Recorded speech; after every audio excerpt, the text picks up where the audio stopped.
حضرت ذُو مصری رحمۃ اللہ تعالیٰ علیہ کو دیکھیں تو آپ فرماتے ہیں کہ اخلاص کی 3 علامتیں ہیں۔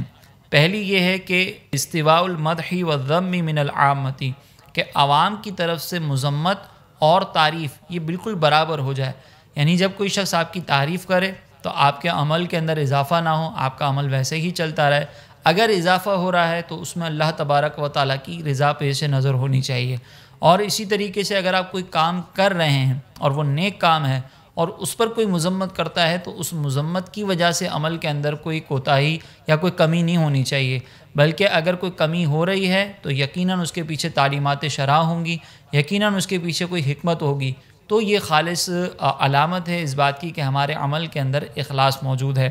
دوسری انہوں نے یہ نشانی بیان فرمائی کہ نسیان رؤیت الاعمال فی الاعمال،